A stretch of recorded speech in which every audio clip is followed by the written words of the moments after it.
உலக சமாதான ஆலயம் செய்திகள் வாசிப்பவர் பர்குணன். ஞானபீடத்தில் 31/3/2026 அன்று அதிகாலை நடைபெற்ற சிறப்பு தவத்தில் தூய்மை பற்றிய ஆழமான ஆன்மீக விளக்கத்தை குருமகன் அவர்கள் விளக்கினார்கள். தூய்மையை பற்றி பார்க்கிறோம். தூய்மைகள் எத்தனை வகைப்படுகிறது? 2. ஒன்று புற தூய்மை, இன்னொன்று அகத்தூய்மை. தூய்மை என்றால் சுத்தப்படுத்தல், அழுக்குகளை நீக்குதல், குறைகளை நீக்குதல்.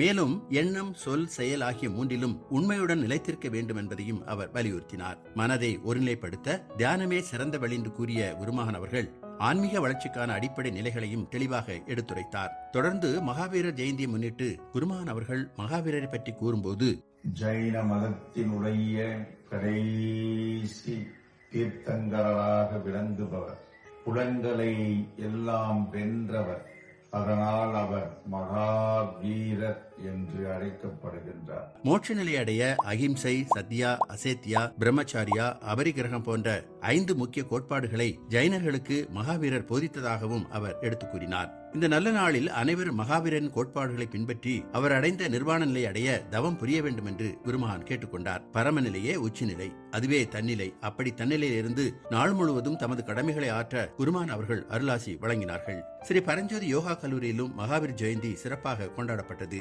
இவ்விழாவில் துணை பேராசிரியர் முனைவர் சிவசுப்பிரமணியன் அவர்கள் பேசுகையில் மகாவீரரின் கோட்பாடுகள் பற்றி மாணவரிடம் விளக்கமாக எடுத்துரைத்தார். இந்த நிகழ்வு ஆன்மீக விழிப்புணர்வையும் நெறிப்படுத்தப்பட்ட வாழ்க்கை முறைகளையும் வலியுறுத்தும் வகையில் சிறப்பாக அமைந்திருந்தது.